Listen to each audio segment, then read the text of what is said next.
అందరికీ నమస్కారం. శ్రీ శ్లోకా ఛానల్కి స్వాగతం.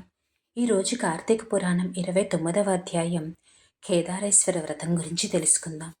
జనక మహారాజా, కార్తీక వ్రతాలలో కేదారేశ్వర వ్రతం పుణ్యప్రదమైన వ్రతం, పరమేశ్వరునికి అత్యంత ప్రీతిదాయకమైన వ్రతం. బోలాశంకరుడైన ఆయన కరుణాకటాక్షముల వలన అపారమైన సిరి సంపదలు శుభాలు కలుగుతాయి. మనస్సులో గల కోరికలను స్వామిని ఆరాధించి నివేదిస్తే నెరవేరి తీరుతాయి. మొదట పార్వతీదేవి ఈ వ్రతాన్ని ఆచరించే అర్ధనారీశ్వరి కాగలిగింది. ప్రమదగణాల కైవార నీరాజనాలు పొందగలిగింది. అదెట్లనినా మహేశ్వరుడు పార్వతీని వివాహమాడి కైలాసానికి వచ్చాడు. సుర గరుడ కిన్నెర గణాలు, నారద తుంబురాదులు, యక్ష గంధర్వాదులు, ప్రమదగణాలు అందరూ జతకూడి స్వాగతం పలికారు. ఘృతాచి, తిలోత్తమ, ఊర్వశి, రంభాదులు కమనీయంగా నృత్యం చేశారు. నారద తుంబురాదులు అపూర్వగానంతో పరమేశ్వరుని కీర్తించారు. అక్కడ చేరిన వారిలో ఏ ఒక్కరూ పరమేశ్వరునికి ప్రణామాలు చెయ్యలేదు. భృంగి బాగా ఆలోచించి అపూర్వ రీతిలో వినోదప్రధానంగా నాట్యం చేశాడు. అక్కడ వారంతా ఆనంద పరవశులయ్యారు. పరమేశ్వరుడి చెంతనగల పార్వతిని విడిచి దిగ్గున లేచి భృంగి దగ్గరకు వచ్చి వెన్ను తట్టి ప్రశంసించాడు. అదే తరుణంలో అక్కడ వారంతా శివుణ్ణి చుట్టుముట్టి దండ ప్రణామాలాచరించారు. తనను వెలివేసి దేవతాగణం ఇలా ప్రవర్తించటం ఆమెకు మనస్తాపాన్ని కలిగించింది. ఇందుకు కారణమేమిటని శివుణ్ణి ప్రశ్నించింది. దేవి, పరమార్థాన్ని ఆశించి భక్తజనులు నీ వలన ప్రయోజనం లేదని అలా చేశారు అన్నాడు. పరమేశ్వరుని ఇల్లాలవైన తలంచక తన అయోగ్యతను తెలియపరిచిన దుస్థితిని తొలగించుకోవాలనుకున్నది. అడవులకు వెళ్ళి తపస్సు ప్రారంభించింది. కొంతకాలానికి సిద్ధుని రూపంలో శివుడు అటుగా వచ్చి కోర్కె పట్ల వ్యామోహంతో ఏకాగ్రతను సాధించలేకుండా నువ్వు ఎంతకాలం తపస్సు చేసినా నిష్ప్రయోజనమే అవుతుంది. ఇది కార్తీక మాసం. బోలాశంకరుడైన ఈశ్వరుడు కేదారేశ్వరుడు అన్న పేరుతో భక్తులను ఉద్ధరిస్తాడు.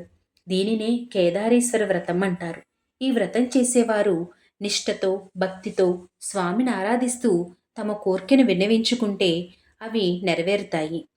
ప్రతిష్ట ప్రగతి సిద్ధిస్తాయి అని చెప్పి అంతర్హితుడయ్యాడు.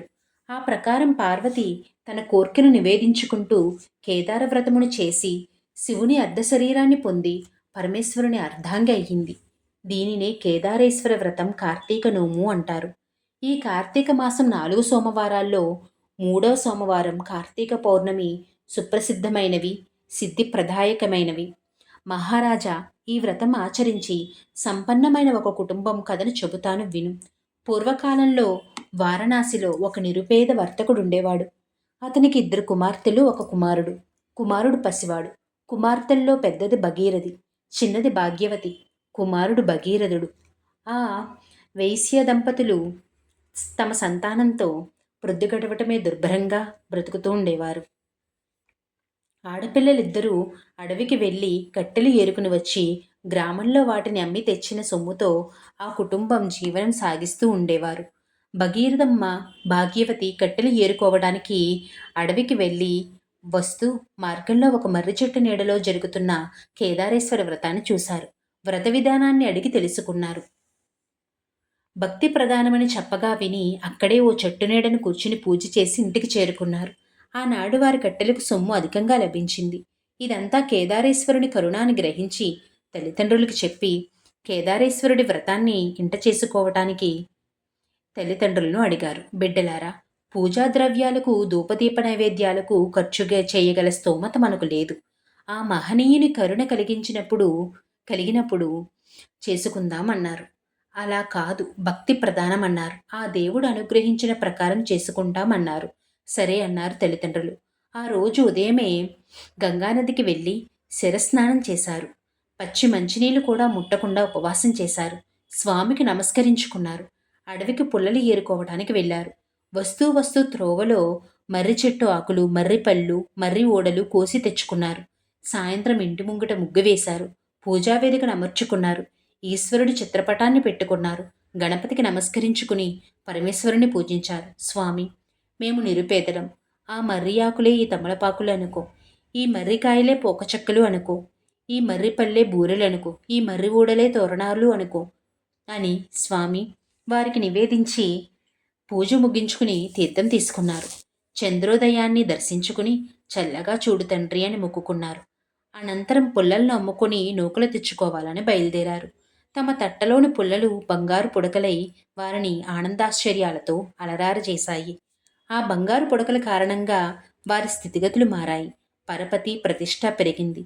నియమం తప్పకుండా కార్తీక నోము నోచుకుంటున్నారు. కుమార్తెలిద్దరికీ యుక్త వయసు వచ్చింది. సౌందర్యవతులైన వాళ్లను తూర్పు నుండి ఒకరొచ్చి పెద్దమ్మాయిని, పడమర నుండి ఒకరొచ్చి చిన్నమ్మాయిని తమ తమ కుమారులకిచ్చి వివాహాలు చేసి తీసుకెళ్లిపోయారు. భగీరథయ్య పెరిగి పెద్దవాడయ్యాడు. ఎప్పట్లా కార్తీక మాసం వచ్చింది. పేదతనం వల్ల కార్తీక నోములు అంతంత మాత్రంగా చేసుకునే వాళ్ళం ఈనాడు మన అంతస్తుకు తగ్గట్లు చేసుకుందామని తల్లిదండ్రులు ఒప్పించాడు. పట్టుతోరణాలు పాతవెల్లా తీసివేసి పెరట్లోని కాకరపాదు మీదికి విసిరేశాడు. బంగారు తోరణాలు చేయించి ఎంతో ఆడంబరంగా ఘనంగా నోము నోచుకున్నాడు. దర్పం తప్ప భక్తి శూన్యం కావడం వల్ల కేదారీశ్వరుని అనుగ్రహం తప్పింది. సిరి సంపదలు తరిగిపోయాయి. పేదరికంతో బ్రతుకు దుర్భరమయ్యింది. తిండి గడవడం కూడా కష్టమైపోయింది. పెరట్లోని కాకరపాదు విరగకాచింది. తల్లి కొన్ని కాయలు కోసి కొడుకు చేతికిచ్చి షావుకారికిచ్చి నూకలేమన్నా పట్టుకురా, గంజైనా కాచుకుని తాగుదామని చెప్పి పంపింది. వాటిని పట్టుకుని భగీరథయ్య శెట్టి అంగడికి వెళ్ళి, అయ్యా, ఈ కాకరకాయలు తీసుకుని చారెడు నూకలిప్పించండి అని పరిపరి విధాలుగా బ్రతిమాలాడు. ఆ చేదు కాకరకాయలు దేనికంటూ కసురుకుని కొన్ని నూకలిచ్చి పంపించి శెట్టి ఆ కాకరకాయలను ఇంటికి తీసుకువెళ్ళి భార్యకిచ్చి పులుసు పెట్టమన్నాడు.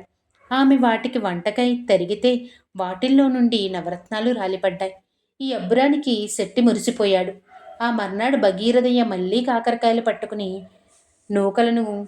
నూకలకు రాగా, అబ్బాయి, నిన్న నువ్విచ్చిన కాకరకాయలు చాలా బాగున్నాయి. నీకెక్కడివి అని అడిగాడు. మా పెరటిలోని పాదుకాయలని చెప్పాడు భగీరథయ్య. వాటిని రోజూ తనకే తెచ్చి ఇమ్మని బియ్యం కొలిచి ఇచ్చాడు. కుర్రవాడు చాలా ఆనందించాడు. ఆ ప్రకారం చెట్టునున్న కాయలన్నీ ఆ చెట్టుకే విక్రయించాడు. పాదుకాయలన్నీ అయిపోయాయి. మళ్ళీ ఎప్పటిలా ఆకలి బాధ వారిని కష్టపెట్టసాగింది. ఏం చేయడానికి తోచక ఆ తల్లి తీవ్రంగా ఆలోచించి కుమారుణ్ణి పెద్దమ్మ ఇంటికి పంపించింది. తమ పరిస్థితులన్నీ చెప్పి ఏమన్నా సాయం అడిగి రమ్మన్నది. భగీరథయ్య కాలినడకన పెద్దక్కయ్య గారింటికి చేరుకున్నాడు. బికారిలా జీవిస్తున్న అతన్ని నౌకర్లు లోపలికి రానివ్వలేదు.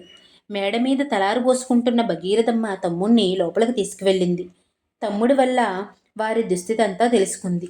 ఒక గుమ్మడికాయ దులిపించి దానిలో నిండుగా వరహాలు పోసి ముచ్చుకి బిగించి దానిని తమ్ముడికిచ్చి, దీనితో ఇంటికి వెళ్ళి దీనిని అమ్మకి ఇవ్వవలసిందిగా అతన్ని సాగనంపింది. ఏదో సాయం చేస్తుందనుకుంటే ఈ గుమ్మడికాయ ఇచ్చిందని బాధపడుతూ బయలుదేరాడు. దారిలో ఓ గ్రద్ద గుమ్మడికాయను తన్నుకుపోయింది. దీనిని అమ్ముకుని ఓ పూటన్నా గడుపుకోవచ్చని అనుకుంటే గ్రద్ద కాస్త తన్నుకుపోయింది అని బాధపడి ముందుకు వెళ్ళలేక చిన్నక్కయ్య గారింటికి బయలుదేరాడు. కాలినడకన వస్తున్న తమ్ముణ్ణి, అతడి దుస్థితిని చూసి వడివడిగా మేడ దిగి వచ్చి తమ్ముణ్ణి ఇంటి లోపలికి తీసుకుని వెళ్ళి యోగక్షేమాలడిగి తెలుసుకుంది. అతడు అక్కగారింటికి వెళ్ళడం, ఆమె గుమ్మడికాయ ఇవ్వటం, దానితోనే సరిపెట్టుకోవాలని వెళుతుంటే గ్రద్ద తన్నుకుపోవటం వివరాలన్నీ చెప్పాడు. అందుకామె బాగా ఆలోచించి కాలు జోడులో మాణిక్యాలు పొదికి కుట్టించి వాటిని తమ్ముడికిచ్చి వీటిని ఇంటికెళ్లే వరకు ఎక్కడా విడవద్దని చెప్పింది. ఈ అక్క కూడా పెద్దక్కలాగే ఉత్త చేతులతో పంపుతున్నదని బాధపడ్డాడు. అక్కగారిచ్చిన చెద్దిమూటన మార్గమధ్యంలో చెరువు దగ్గర ఆగి చెప్పులు విప్పి వద్దన్నందువల్ల కాళ్ళు కడుక్కోవటానికి ఆ చెప్పులతోనే నీటిలోనికి దిగాడు. ఆ ఊబిలో చెప్పులు కూరుకుపోయాయి. ఎంత వెదికినా దొరకలేదు. జరిగిన దానికి కుమిలిపోతూ భగీరథయ్య తిరిగి పెద్దక్కయ్య గారింటికి చేరుకున్నాడు. ఏ తమ్ముడు, నేనిచ్చిన గుమ్మడికాయ అమ్మకిచ్చావా అని అడిగింది. ఇచ్చాను, అమ్మ ఎంతో బాగా వండిందన్నాడు. నన్ను బుకాయించుకు, ఏం చేశావు, ఏది గుమ్మడికాయ అని నిలదీసింది. జరిగిందంతా చెప్పాడు. వీళ్ళకేల ఈది స్థుతి అని దుఃఖించింది. కార్తీక మాసం వచ్చింది. కార్తీక నోము సన్నాహం చేసుకుంటూ తమ్ముడిని కార్తీక నోములు ప్రతి ఏటా సక్రమంగా చేస్తున్నారా అని ప్రశ్నించింది. అక్క, స్వామివారి నోము చాలా ఘనంగా బంగారు తోరణాలతో, వెండి తమలపాకులతో, ముత్యాల సున్నంతో, ఓహో, చాలా వైభవంగా చేశాం అన్నాడు. ఆ తర్వాత అని ప్రశ్నించింది. జరిగిందంతా చెప్పాడు. కేదారేశ్వరుని దయను కోల్పోవటం వల్లనే వీళ్ళకి ఈ దుస్థితి వచ్చిందని గ్రహించి తమ్ముడి చేత కార్తీక పూజలు చేయించి తమ్ముడికి కొంత డబ్బిచ్చి పంపింది. తమ్ముడు ఆడంబరాలకు పోయి స్వామికరుణకు దూరమయ్యాడు.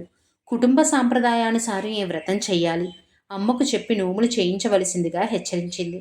ఆమె మాటల ప్రకారం తల్లిదండ్రులకు కార్తీక నోము గురించి చెప్పి తామిదివరకు ఎలా నోచుకునేవారో ఆ ప్రకారమే కేదారేశ్వర వ్రతం చేశారు. కరుణామయుని కృప వల్ల తొల్లింటి సిరులు వారికి కలిగాయి. జీవితం ప్రశాంతంగా గడిచింది. కార్తీక పురాణం 29వ రోజు పారాయణం కేదారేశ్వర వ్రతాధ్యాయం సమాప్తం.